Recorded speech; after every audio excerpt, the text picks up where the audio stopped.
In the foggy green mountains of Central Africa, a kind family of mountain gorillas made their home. Nobody could have imagined that within hours, a ranger would find himself making an impossible choice, one that would test the limits of trust between humans and the wild. This is a story of love, loss, and a moment that changed everything. Before you watch, remember to like and subscribe so you don't miss another touching story like this one. And write in the comments where you're watching from and what time it is there. The park rangers called them Maya, the gentle and caring mother, and Jabari, the strong father whose powerful chest beats could be heard echoing like thunder across the forest. They had a young son named Kido who was lively, full of wonder, and always playing. Every morning, Maya would cradle her baby close while the early sunlight came through the leaves above. Jabari would stay nearby, watching them with pride and keeping them safe.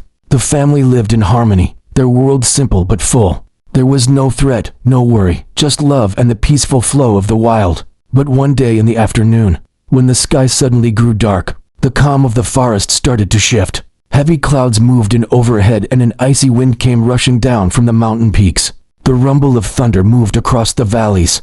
Jabari raised his head, a rumble that whispered warnings long before terror revealed itself in full. The jungle had been holding its breath that morning, wrapped in heavy clouds that pressed low against the mountaintops. Like the weight of an unseen destiny, even the birds sensed it. Their songs faltered, their wings stiffened, and there, hidden beneath the cathedral of ancient trees and trembling leaves, young Mother Maya pressed her arms protectively around her baby, Kido. As the first shiver passed through the forest floor, she felt it, not with her ears, but with her soul, a vibration deep beneath the surface, like the heartbeat of the mountains suddenly gone wild. The scent of damp earth sharpened, rising into the thick air until it felt almost electric. Something was coming, something vast, something that belonged to the raw, merciless power of nature. When the earth speaks, the heart must listen, whispered the old saying she carried through her lineage of mothers before her, a spiritual verse, carved into instinct, echoing the truth that all creatures are connected beneath the same sky. She climbed higher, her massive hands gripping mossy roots as she lifted her child against her chest. Kido squeaked softly, unaware of the danger, unaware that his mother's heartbeat had become a frantic drum beneath his tiny cheek. Maya looked up, her eyes wide, scanning the slopes. But even she, the most protective mother the forest had ever known, could not have imagined the horror that would crash upon them next. Because suddenly, as if a giant hand had torn open the heavens, the mountain split into a roar. A wall of muddy, violent water burst down the gorge with the fury of 1,000 storms. Trees snapped like brittle bones. Stones tumbled in deafening clatter. Branches whirled like broken arrows. It was a flash flood, fierce, unstoppable, ancient in its wrath. A force older than time, answering to no creature on earth. Maya scrambled higher, her fingers clawing into the slick mud, her muscles burning, her breath exploding from her lungs. But the ground betrayed her. It crumbled beneath her feet, the roots tearing free. She slipped. The world spun. She screamed. In one horrifying blink of fate, her hands lost their grip on her child. Little Kido was ripped from her arms, swallowed into the raging torrent like a leaf into fire. Maya's scream split the forest like lightning, a cry so raw, so full of soul-shattering despair, that the animals froze mid-motion. Motherhood itself trembled. And then came Jabari. The silverback's roar thundered across the jungle, a sound of pure, primal devotion, a father's soul set on fire. He launched himself into the flood with no hesitation, his enormous frame colliding with the water like a living boulder. It wasn't bravery. It wasn't instinct. It was love, the kind written into flesh and bone, the kind that could move mountains.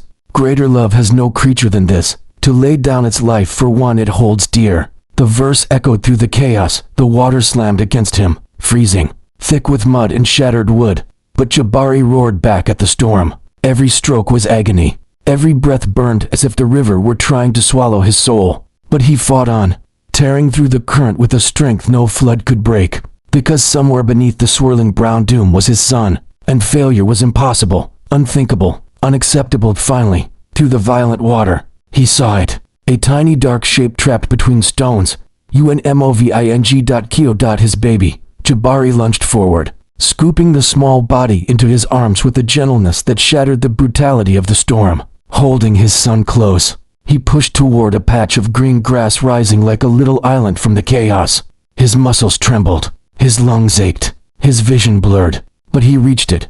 collapsing beside his child as the rain hammered down like tears from the sky. Maya crashed through the forest moments later, mud-soaked, wild-eyed, broken in every way a mother can break. She fell beside her baby, gathering him into her shaking arms. But Kido didn't move. He didn't breathe. And as she rocked him, a sound escaped her, not loud, not fierce, but soft, quiet, hopeless. The sound of a mother offering her heart to the universe in exchange for her child's life. Jabari, mighty leader of the family, struck the earth with his fists. Not in anger, in agony. A father's grief capable of shaking the ground. And at that exact moment, destiny sent someone who did not belong to their world, yet was about to become a part of it. A ranger, a human. Marcus. Viral keywords woven naturally. Animal rescue. Emotional true story. Heartbreaking wildlife rescue. Gorilla family. Survival. Dramatic jungle story. Touching animal video. Humanity and nature connection. Marcus froze the moment he stepped through the foliage and saw them. The grieving mother hunched over her silent baby, the enormous silverback trembling with sorrow so heavy it bent his posture forward. Like an ancient tree bowing to the storm, the ranger's breath caught in his throat. He had seen injured animals. He had seen death, danger, and fury in the wild. But nothing could prepare the human heart for the sight of parents mourning a child. It was the purest kind of love, the world's first language. Older than fire. Marcus felt something inside his chest twist painfully, as if the vines of the jungle had reached inside him, to pull him closer to this moment of unbearable truth. Blessed are those who mourn, for compassion shall find them, whispered a verse inside him, a reminder that love ties every creature together. But grief and gorillas could be deadly. One wrong movement, even one wrong breath, could trigger an attack. Jabari's enormous frame stiffened the instant he sensed Marcus's presence. His chest expanded. A deep, rumbling warning vibrated from him, not loud, but unmistakable. A message older than language, stay away or die. Marcus lifted his hands slowly, palms open, fingers spread, not as a threat, not as dominance, but as a promise. I bring no harm, I am here for peace. He took one step, just one. Jabari lunged forward half a meter, his massive body blocking the baby with the force of a stone wall. Marcus's heart slammed against his ribs. Every instinct told him to flee. But then he looked at Kido's tiny, still chest, and something inside him hardened, became steel. If he ran, the baby would die. If he stayed, he might die instead. But he could not walk away. So Marcus did the unthinkable, the untrained, the deeply human thing. He bowed, slowly, deliberately. He lowered himself into the mud, pressing his knees into the earth, then his hands, then his forehead. It was a gesture of absolute respect. The most vulnerable posture a human could take before a wild animal.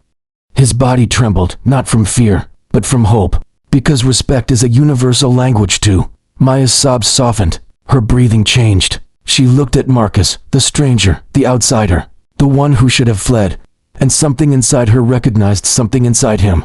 A softness, a plea, a mirror of her own desperation. With trembling fingers, she gently placed her baby closer to him, but Jabari moved like lightning, stepping between them, chest puffed, eyes burning with the father's last boundary. Marcus whispered, voice barely audible, full of emotion that cracked like thin ice. I know, he's your son. You're afraid. I'm afraid too. But please, let me try. A verse rose inside him, echoing through the storm of fear. Love casts out fear, even the fear of death. Maya looked at Jabari, pleading silently. Jabari looked at his son. The rain fell. The world waited. And finally, with the weight of the universe, Jabari lifted his massive hand off his baby's tiny chest and stepped back. Just one step. But it was enough. Marcus crawled forward, breath shaking, heart pounding, hands trembling, not from fear, but from the unbearable responsibility placed in them.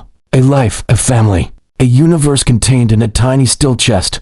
He touched the baby. Cold to cold. A chill shot through Marcus's veins. Hypothermia. The baby wasn't just unconscious, he was freezing to death. Marcus's mind raced. He had seconds, maybe less. His hands moved on their own. Training, instinct, hope, love. Pressing the chest, breathing into the tiny lungs, fighting to bring life back. But then he froze. This isn't enough. He whispered. He needs warmth. He needs it now. He stripped off his jacket, wrapped the baby, pressed him to his chest. But the baby was too cold. Much too cold. Then Marcus did something that could have ended his life. He extended the baby toward Maya, not to give him back, but to share him. He needs your warmth. Help me." The jungle fell silent. Maya moved forward.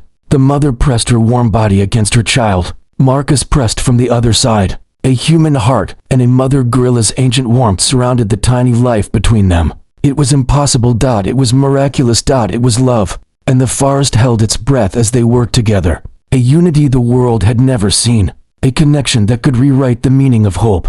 Time dissolved into something thick and heavy, like the mist beginning to lift from the mountains. Rain tapped softly on Maya's back as she curled her massive form around the child she feared. She had already lost. Marcus pressed the tiny chest with careful rhythm, each compression a prayer, each breath a plea whispered into lungs that refused to rise. Jabari stood behind them, trembling with a storm inside him powerful enough to split the sky. His low rumble vibrated through the earth, no longer a warning of danger, but a sound of helpless waiting.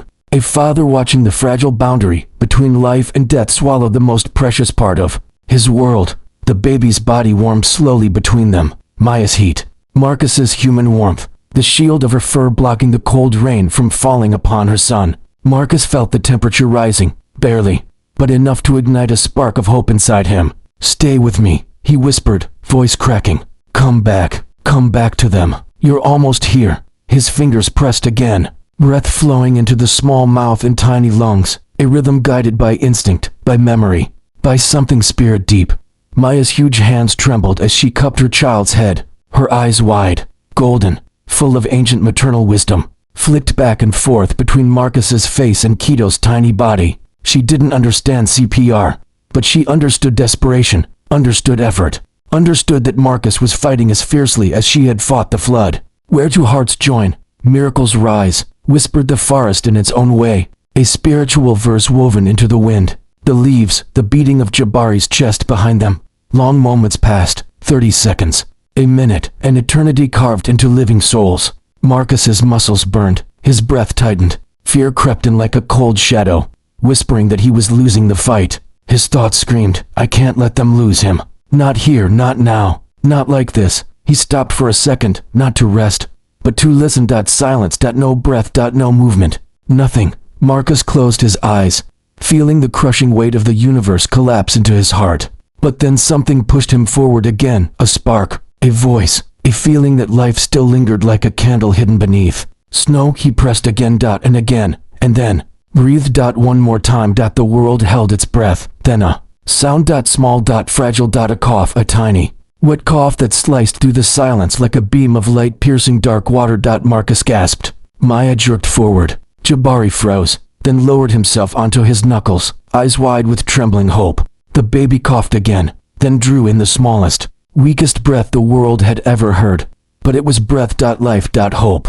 Maya let out a high-pitched cry that echoed through the jungle like a hymn of resurrection. She pressed her baby against her chest, rocking him, warming him, kissing his small head with soft grunts of overwhelming relief. Jabari rose up, his chest expanding with a power that sent birds spiraling from nearby branches. Light broke through the clouds, a golden beam falling upon the silverback's face as he threw his head back and unleashed a roar of triumph. Not rage, not territory, but pure, victorious fatherhood. Marcus fell back, exhausted beyond words, tears mixing with the rain and mud streaking his face. He had saved the baby. He had done the impossible. The silverback looked at him, not as an outsider, not as a threat, but as a partner in a miracle. "Thank you," Marcus whispered, voice breaking. Jabari approached him slowly, every enormous step deliberate, ancient, filled with meaning. Marcus didn't move. He couldn't. His body was drained, his spirit trembling, but his heart open. When the silverback finally stopped in front of him, the jungle itself seemed to bow. Jabari's eyes, dark, deep, holding eons of instinct and emotion, locked on Marcus's.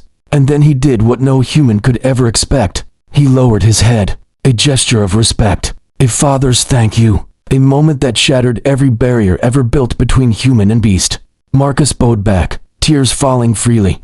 Then Maya, still holding her son, reached down and picked a small white flower, one fragile blossom that had survived the devastating flood. She held it gently, then placed it at Marcus's feet. A gift, a thank you, a piece of the jungle's heart. Marcus picked it up with shaking hands, holding it like something sacred, something holy. Because it was, the family began to return to the forest, moving together, father, mother, child, their silhouettes merging with the green mist. But just before they disappeared, little Keto turned his head. Their eyes met. A silent thank you passed between them, a whisper of soul to soul. Then they were gone. Marcus stood alone in the quiet aftermath of a miracle. He tucked the white flower into his shirt, right over his heart, where its soft petals touched his skin. "Thank you for trusting me," he whispered to the empty forest, and somewhere deep in the trees, a baby gorilla's happy call echoed, the sound of life, survival, and an unbreakable bond between species. "Love binds all creation," whispered the spirit of the jungle.